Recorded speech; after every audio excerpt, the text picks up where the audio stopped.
ইহুদির সন্তান 16 বছরের যুবক, নাম হলো আব্দুল্লাহ।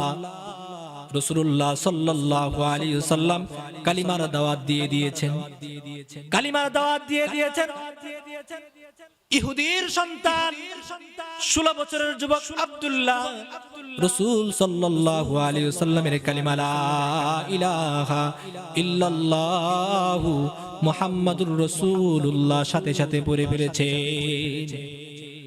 সম্মানিত হাজিরিন, কালিমা পড়ার পরে ওই যে 16 বছরের যুবক আব্দুল্লাহ, তার আব্বা দুনিয়ার বাড়ি থেকে বিদায় নিয়ে গেছে, এতিম ছেলে ছিলেন। তার মা তার চাচার সাথে বিবাহ হয়, মা চাচার সংসার করে। আর আব্দুল্লাহ 16 বছরের যুবক তার চাচার কাছে লালিত পালিত হতে শুরু করে। সম্মানিত হাজিরিন, যুবক নামাজ পড়া শুরু করে দিয়েছে, আল্লাহ তাআলার বিধান নামাজ পড়া শুরু করে দিয়েছেন। যুবক গোপনে গোপনে নামাজ পড়ে, ঘরের ভিতরে নামাজ পড়ে, মাকে জানতে দেয় না। মা ইহুদি, চাচা ইহুদি, কাউকে জানতে দেয় না, গোপনে গোপনে নামাজ পড়ে। নামাজ পড়লে তো আল্লাহ তাআলা চেহারার ভিতরে নূর দান করবে, কি দরকার না? আল্লাহ তাআলা নূর দান করেছে চেহারার ভিতরে। যদি কোনো মানুষ 5 ওয়াক্ত নামাজ পড়ে, কপালে দাগ পড়ে কি পড়ে না? কপালের ভিতরে দাগ পড়ে গেছে, চেহারার ভিতরে নূর ঝলমল করে। আব্দুল্লাহ শুধু নামাজ পড়ে। চাচা একদিন জিজ্ঞাসা করেছে, ও ভাতিজা আব্দুল্লাহ, তুমি কি নবী মুহাম্মদের কালিমা গ্রহণ করেছো? 16 বছরের যুবক নির্দ্বিধায় বলে ফেলেছে, চাচা নবী মুহাম্মদুর রাসূলুল্লাহ সাল্লাল্লাহু আলাইহি সাল্লামের কালিমা গ্রহণ করেছি। সম্মানিত হাজিরিন, আব্দুল্লাহর চাচা ঘর থেকে চাবুক নিয়ে তার শরীরের উপর আঘাত করা শুরু করলেন। মারতে মারতে এক পর্যায়ে শরীর থেকে রক্ত ঝরে। শুধু তাই নয়, শরীরের ভিতরে কাপড় চোপড় ছিল, কাপড়গুলোকে টেনে হিসড়ে ছিঁড়ে ফেলে। শুধু তাই নয়, তারা লজ্জাস্থান থেকে লুঙ্গিটা পর্যন্ত খুলে ফেলে। সম্মানিত হাজিরিন, ঘাট ধাক্কা দিয়ে ঘর থেকে বের করে দেয়। বের করে দেওয়ার পরে হতভাগিনী মা ঘর থেকে চিল্লাচিল্লি করতেছে, কান্নাকাটি করতেছে। সম্মানিত হাজিরিন, আব্দুল্লাহ ঘর থেকে বের হয়ে রাস্তায় দাঁড়িয়ে কান্নাকাটি করতেছে, চোখ দিয়ে পানি ঝরতেছে। হায় হায়, নবী মুহাম্মদুর রাসূলুল্লাহ সাল্লাল্লাহু আলাইহি সাল্লামের কালিমা গ্রহণ করার কারণে আমাকে শরীর থেকে রক্ত ঝরাইতে হয়েছে। শুধু তাই নয়, মূল্যবান সম্পদ ইজ্জতটাকেও খোয়াইতে হয়েছে। সম্মানিত হাজিরিন, জনন দুখুনি মা ঘর থেকে এক টুকরা চাদর নিয়ে নিক্ষেপ করলেন দরজা দিয়ে। বাবারে নাও চাদরটা নিয়ে তোমার লজ্জাস্থানটা ঢাকো। সম্মানিত হাজিরিন, আব্দুল্লাহ চাদরটাকে ছিঁড়ে 2 টুকরা করে, এক টুকরা কাপড় দিয়ে কোনো মতো টাকনু পর্যন্ত, হাঁটুর নিচ পর্যন্ত তার সতর ডাকলে, আর এক টুকরা কাপড় দিয়ে তার গায়ের ভিতরে নিয়ে নিলে। অন্ধকার রাত্রির ভিতরে এরকম ভাবে নবী মুহাম্মদুর রাসূলুল্লাহ সাল্লাল্লাহু আলাইহি ওয়াসাল্লাম মদিনা শরীফের দিকে রওনা করে দিলেন। সম্মানিত হাজিরিন, মদিনায় মসজিদে নববীতে যায় আব্দুল্লাহ দাঁড়ায় রইলেন। নামাজের সময় হয়ে গেছে, তাহাজ্জুদের সময় হয়ে গেছে। আব্দুল্লাহ দাঁড়ায় আছে, রাসূল সাল্লাল্লাহু আলাইহি ওয়াসাল্লাম তাহাজ্জুদে ঢুকবেন। আব্দুল্লাহকে দেখে সালাম মুসামা হইল। রাসূলুল্লাহ নামাজ শুরু করে দিলেন। রাসূলুল্লাহ নামাজ শেষ করে আব্দুল্লাহকে ডাকলেন, ও আব্দুল্লাহ, তোমার অবস্থা কি? সম্মানিত হাজিরিন, আব্দুল্লাহ তার সমস্ত পুরা ঘটনাটি রাসূলুল্লাহ সাল্লাল্লাহু আলাইহি ওয়াসাল্লামের সামনে পেশ করলেন। সম্মানিত হাজিরিন, ও যুবক ভাইরা, আব্দুল্লাহ রাসূলের সামনে তার ঘটনা বলতেছেন, ইয়া রাসূলুল্লাহ, ইয়া হাবিবাল্লাহ, আপনি আমাকে কালিমার দাওয়াত দিয়েছিলেন, কালিমা গ্রহণ করেছিলাম, গোপনে গোপনে নামাজ পড়ি, চেহারার ভিতরে নূরানি ছাপ পড়ে গেছে। আমার চাচা জিজ্ঞাসা করছে, আব্দুল্লাহ, নবী মুহাম্মদের কালিমা কি গ্রহণ করেছো? ইয়া রাসূলুল্লাহ, ইয়া হাবিবাল্লাহ, মিথ্যা কথা বলতে পারবো না, আমি বলে ফেলছি, হ্যাঁ, নবী মুহাম্মদুর রাসূলুল্লাহ সাল্লাল্লাহু আলাইহি ওয়াসাল্লামের কালিমা গ্রহণ করেছি। সম্মানিত হাজিরিন, রাসূলুল্লাহকে বলতেছেন আর চোখ দিয়ে পানি পড়ে। রাসূলুল্লাহ বলতেছেন, আব্দুল্লাহ, নৈরাশ হইও না, আল্লাহ তাআলা তোমাকে উত্তম প্রতিদান দান করবে। আব্দুল্লাহ কালিমার জন্য, নামাজ পড়ার জন্য তোমার শরীর থেকে রক্ত ঝরেছে, তোমার ইজ্জত খোয়াইছে। আব্দুল্লাহ, জেনে রাখো, আল্লাহ পাক তোমাকে দুনিয়াতেও সম্মানিত করবে, কিয়ামতের ময়দানে আল্লাহ তাআলা তোমাকে সম্মানিত করবে। সম্মানিত হাজিরিন, 16 বছরের যুবক আব্দুল্লাহকে বলল, আব্দুল্লাহ, আমার মসজিদে নববীর সামনে মাদ্রাসাতুস সুফা আছে, সুফায় তুমি চলে যাও। সুফায় গিয়ে আব্দুল্লাহ লেখাপড়া শুরু করে দিলেন। মাদ্রাসাতুস সুফায় লেখাপড়া শুরু করে দিলেন। ঘটনাক্রমে একদিন রাসূলুল্লাহ সাল্লাল্লাহু আলাইহি ওয়াসাল্লাম কোন এক সফরে বের হবেন। রাসূলুল্লাহ সাল্লাল্লাহু আলাইহি সাল্লামের সফরের সংবাদ শুনে আব্দুল্লাহ রাসূল সাল্লাল্লাহু আলাইহি সাল্লামের কাছে গিয়ে বাইনা ধরলেন, ইয়া রাসূলুল্লাহ, ইয়া হাবিবাল্লাহ, আমিও আপনার সাথে সফরে যাব। সম্মানিত হাজিরিন, আপনার আমার সন্তান, আপনার আমার নাতি যদি থাকে, যদি বাইনা ধরে, দাদু গো মসজিদে নিয়ে যেতে হবে, বাবা বাজারে নিয়ে যাইতে হবে, কেউ না করতে পারবে না। সম্মানিত হাজিরিন, আব্দুল্লাহ এতিম ছিল, তার আব্বা আম্মা কেউ ছিল না। এজন্য রাসূলুল্লাহ সাল্লাল্লাহু আলাইহি সাল্লাম বললেন, আব্দুল্লাহ রে, তুমি যেহেতু বাইনা ধরেছো, চলো আমার সাথে। সম্মানিত হাজিরিন, আব্দুল্লাহকে নিয়ে রাসূলুল্লাহ সাল্লাল্লাহু আলাইহি সাল্লামের সফরের দিকে চললেন। সম্মানিত হাজিরিন, গন্তব্যে পৌঁছার পরে যখন বিশ্রামে গেলেন, বিশ্রাম নিতেছেন, এমন সময় এলান আসছে, ইয়া রাসূলুল্লাহ, ইয়া হাবিবাল্লাহ, যুবক আব্দুল্লাহ প্রচন্ড জ্বরে আক্রান্ত। রাসূলুল্লাহ সাল্লাল্লাহু আলাইহি ওয়াসাল্লাম আবু বকর, উমর রাদিয়াল্লাহু তাআলা আনহুকে নিয়ে আব্দুল্লাহকে দেখার জন্য ওই জায়গায় গেলেন যে জায়গা তিনি বিশ্রাম করতেছেন। সম্মানিত হাজিরিন, রাসূলুল্লাহ সাল্লাল্লাহু আলাইহি ওয়াসাল্লাম গিয়ে মাথার উপর হাত রাখলেন। হাত রেখে দেখেন শরীরের ভিতরে প্রচন্ড পরিমাণ জ্বর, অনেক তাপমাত্রা। সম্মানিত হাজিরিন, এমন জ্বর উঠছে মনে হয় আর বাঁচবে না। সম্মানিত হাজিরিন, আমাদের বাংলাদেশের ভিতরে করোনা নামক ভাইরাস চলছিল। ওই সময় একটা মহামারী চলতেছিল। এমন জ্বর আসছে, জ্বরে মনে হয় আর বাঁচবে না। রাসূলুল্লাহ সাল্লাল্লাহু আলাইহি ওয়াসাল্লাম হাত দিলেন। রাসূলুল্লাহ সেখানে বসে গেলেন। রাসূলুল্লাহ সাল্লাল্লাহু আলাইহি ওয়াসাল্লাম সাহাবীদেরকে বললেন, ও আমার সাহাবারা, আব্দুল্লাহকে আমার রানের উপরে, আমার উরুর উপরে শোয়ায়া দাও। আল্লাহু আকবার। সম্মানিত হাজিরিন, ইহুদির ঘরের সন্তান, কোন ঘরের সন্তান? মাত্র কয়েকদিন হয়েছে কালিমা গ্রহণ করেছে। কার কুলে শুইছে? বিশ্ব নবী মুহাম্মদুর রাসূলুল্লাহ সাল্লাল্লাহু আলাইহি ওয়াসাল্লামের উরুতে শুয়েছে। কতই না সৌভাগ্য। সম্মানিত হাজিরিন, আব্দুল্লাহ রাসূলুল্লাহ সাল্লাল্লাহু আলাইহি ওয়াসাল্লামের উরুর উপর শুয়ে আছে। রাসূলুল্লাহ সাল্লাল্লাহু আলাইহি ওয়াসাল্লামের চেহারার দিকে তাকায় আছে। রাসূলুল্লাহ তার চেহারার দিকে তাকায় আছে। কতই না খুশনসিব, দু জাহানের সরদার নবী মুহাম্মদুর রাসূলুল্লাহ সাল্লাল্লাহু আলাইহি ওয়াসাল্লামের রানের উপর শুয়ে আছে।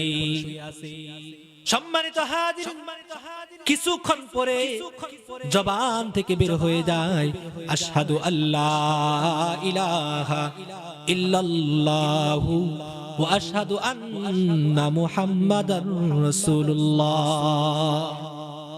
একথা বলতে বলতেই জীবনটা বের হয়ে যায়, রূহটা বের হয়ে যায়। সম্মানিত হাজির, দু জাহানের সরদার নবী মুহাম্মদুর রাসূলুল্লাহ সাল্লাল্লাহু আলাইহি ওয়াসাল্লামের চোখ বায়া বায়া পানি পড়ে। হায় হায়, যুবক আব্দুল্লাহ কিছুদিন আগে মুসলমান হইলে কতই না কপাল বালা, আব্দুল্লাহর কতই না কপাল বালা।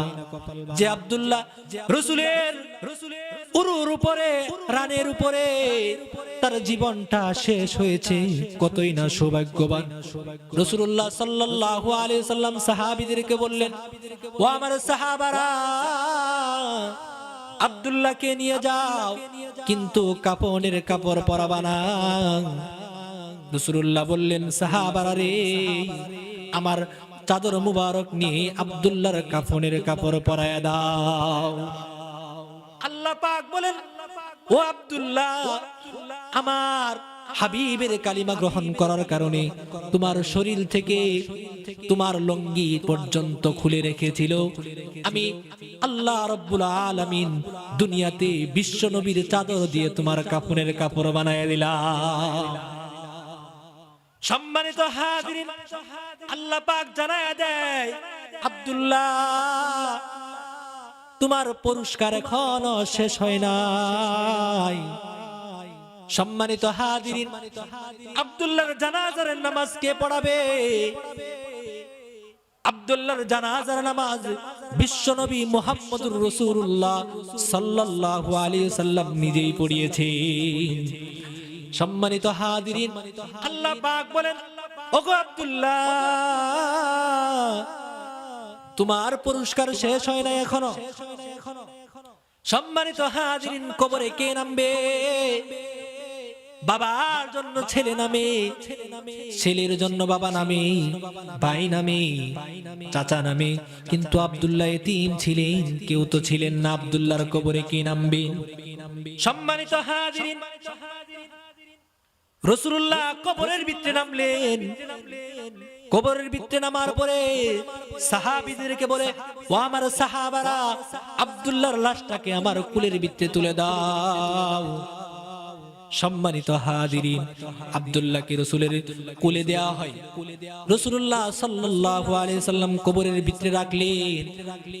রাখার পরে রাসূলুল্লাহ সাল্লাল্লাহু আলাইহি ওয়াসাল্লাম আকাশের দিকে তাকায়া বললেন, হাত উঁচু করে শাহাদাত আঙ্গুলি উঁচা করে বললেন, আসমানের মালিক আল্লাহ, আমি আব্দুল্লাহর উপর সন্তুষ্ট হয়ে গেছি। ওগো আসমানের মালিক, তুমিও আব্দুল্লাহর উপর রাজি হয়ে যাও। আল্লাহু আকবার। সম্মানিত হাজিরিন, ইহুদির সন্তান ছিলেন, 16 বছরের যুবক, মাত্র কয়েকদিন হয়েছে নবী মুহাম্মদুর রাসূলুল্লাহ সাল্লাল্লাহু আলাইহি ওয়াসাল্লামের কালিমা গ্রহণ করার কারণে আল্লাহ রাসূল তার উপর সাক্ষী হয়ে গেছে। সম্মানিত হাজিরিন, আপনাদেরকে এটাই বুঝাইতে চাই, রাসূলের আদর্শ গ্রহণ করার কারণে ঠকছে না দিচ্ছে। দুনিয়াতেও সম্মানিত হয়েছে। আল্লাহ পাক বলেন, কাল কিয়ামতের ময়দানে আল্লাহ তাআলা তাকে জান্নাত দান করে দিবে। কালিমার মর্যাদা আছে কি নাই? রাসূলের আদর্শের মর্যাদা আছে কি নাই? সম্মানিত হাজিরিন, যুগে যুগে যারা আসবে, যারা আছে, যদি কোনো বান্দা ঈমানের নিয়তে ঈমানকে পাকাপোক্ত করার জন্য নবী মুহাম্মদুর রাসূলুল্লাহ সাল্লাল্লাহু আলাইহি ওয়াসাল্লামের কালিমা গ্রহণ করবে, মালিক বলেন, আল্লাহ সুবহানাহু ওয়া তাআলা বলেন, দুনিয়াতেও পুরস্কৃত হবে, আখিরাতেও আল্লাহ তাআলা পুরস্কার দান করবে। সম্মানিত হাজিরিন, আল্লাহ পাক আমাদের সবাইকে রাসূলের আদর্শের উপর চলার তৌফিক দান করুন। আরো সাহাবী আছে যারা রাসূলের আদর্শ গ্রহণ করে আদর্শবান হয়েছে, জান্নাতি হয়েছে। এমন একজন সাহাবী, আরেকজন সাহাবী হলেন হযরতে বেলাল হাবশী রাদিয়াল্লাহু তাআলা আনহু। সম্মানিত হাজিরিন, বেলাল হাবশী রাদিয়াল্লাহু তাআলা আনহু নবীজির এমন জলিলুল কদর সাহাবী ছিলেন যে বেলালের মর্যাদা আল্লাহ পাক তাকে এমন মর্যাদা দিয়েছেন, জান্নাতের ভিতরে রাসূল সাল্লাল্লাহু আলাইহি সাল্লাম যখন মিরাজে গমন করেছিলেন তার খরমের আওয়াজ জান্নাতের ভিতরে শুনেছিলেন। এমন একজন সাহাবী হযরতে বেলাল হাবশী রাদিয়াল্লাহু তাআলা। মানুষটা একবারে কালো ছিল, কুচকুচে কালো ছিল, চেহারার কোনো ভালো আকৃতি ছিল না, কিন্তু আল্লাহ পাক, আল্লাহ সুবহানাহু ওয়া তাআলা তার জবানের ভিতরে অনেক সুন্দর মধুর কণ্ঠ দিয়েছিলেন।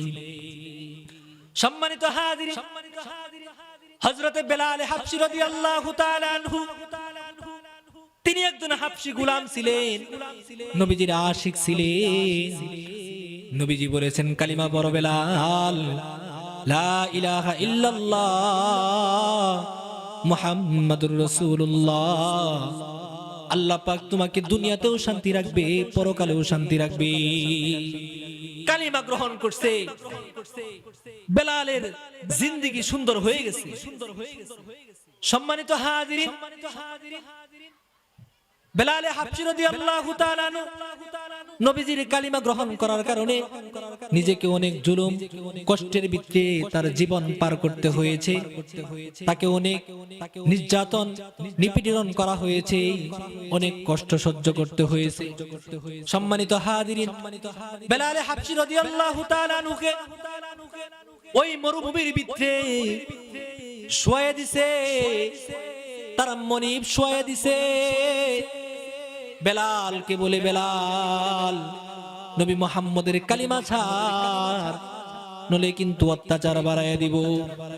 সম্মানিত হাজিরিন, বেলাল হাবশী যখন নবীজির কালিমা গ্রহণ করছে আর বলে, আমি না না না নবীজির কালিমা ছাড়তে পারবো না, জীবন চলে যাবে, নবী মুহাম্মদুর রাসূলুল্লাহ সাল্লাল্লাহু আলাইহি সাল্লামের কালিমা ছাড়তে পারি না। সম্মানিত হাজিরিন, বেলাল হাবশী রাদিয়াল্লাহু তাআলা আনহুকে গরম বালির ভিতরে শুয়ে দিছে, বুকের ভিতরে, পিঠের ভিতরে এরকম ভাবে পাথর দিয়ে দিয়েছে। পাথর দেওয়ার কারণে শরীর থেকে এরকম ভাবে পুরা গন্ধ বের হয়েছে। বেলালের হাতের ভিতরে চাবুক দিয়ে বাইরে, পায়ের ভিতরে চাবুক দিয়ে বাইরে, শরীর থেকে রক্ত ঝরে। বেলালকে বলে, বেলাল কালিমা ছাড়। বেলাল বলে, আহাদ আল্লাহু আহাদ, জীবন চলে যাব, বিশ্বনবী মুহাম্মদুর রাসূলুল্লাহ সাল্লাল্লাহু আলাইহি সাল্লামের কালিমা ছাড়ব না। কি পরিমাণ ঈমান ছিলেন, কি পরিমাণ ঈমান ছিলেন। সম্মানিত হাজিরিন, এই পরিমাণ বেলালের ত্যাগ তিতিক্ষা ছিলেন একমাত্র কিসের কারণে?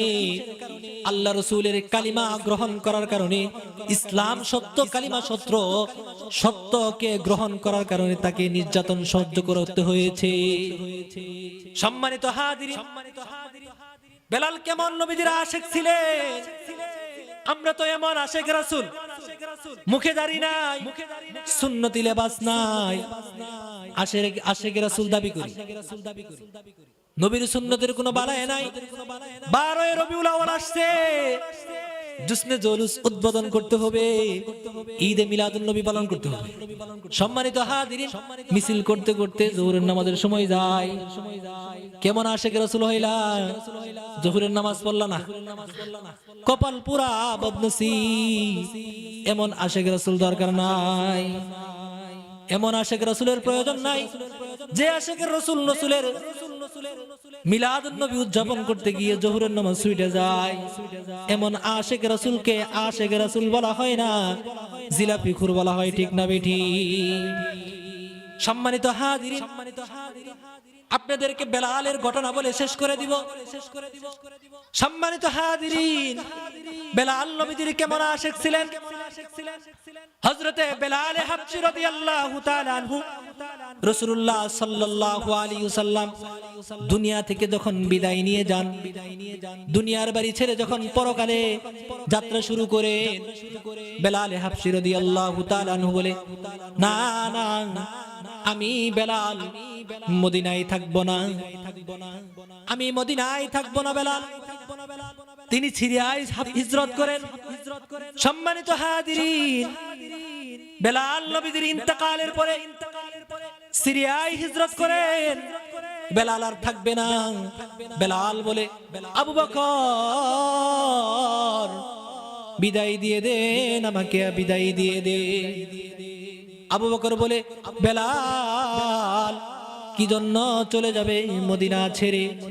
বিলাল বলে, ওগো আবু বকর, যে মদিনাতে আমি আযান দিব, বিশ্বনবী ইমামতি করবে না, আমি আর মদিনায় থাকতে চাই না। আমার আযানের পরে বিশ্বনবী মসজিদে নববীতে ইমামতি করবে না, আমি বিলাল আযান দিতে পারবো না। আমার বিলাল আর থাকতে মনে চাই না, আমি বিলাল চলে যাব। আবু বকর বিদায় দিয়ে দে। সম্মানিত হাজিরিন, হযরতে আবু বকরকে বিদায় দিয়ে দিলেন, তিনি সিরিয়ায় হিজরত করলেন। সম্মানিত হাজিরিন, বিলাল চলে গেছে, অনেক দিন হয়ে যায়, বিলাল নবীজির রওজা জিয়ারত করতে আসে না। স্বপ্নের ভিতরে রাসূলুল্লাহ সাল্লাল্লাহু আলাইহি সাল্লাম স্বপ্নে দেখাইলেন, বিলাল মনে কি চায় না বিশ্বনবীর রওজাটা জিয়ারত করতে? বিলাল রে, কতদিন হয়ে গেল বিশ্বনবীর রওজাটা জিয়ারত করতে আসো না। ও বিলাল, আয় আয় আয় রে, আমার রওজাটা জিয়ারত করে যা।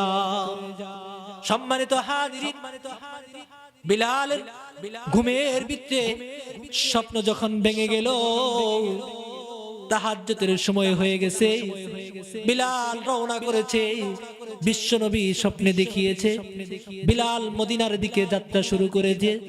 বিলাল মদিনায় এসে বিলাল রাসূলুল্লাহ সাল্লাল্লাহু আলাইহি সাল্লামের কবরে এসে, আসসালাতু ওয়াসসালামু আলাইকা ইয়া রাসূলুল্লাহ, আসসালাতু ওয়াসসালামু আলাইকা ইয়া হাবিবাল্লাহ। সালাম দিয়ে বিলালের চোখ দিয়ে পানি বায়া বায়া পড়ে। বিলাল জিয়ারত করলেন। সম্মানিত হাজিরিন, মসজিদে নববীর নতুন মুয়াজ্জিন মসজিদে নববীতে এসে দেখে বিলাল নবীজির রওজা ধারে পড়ে আছে।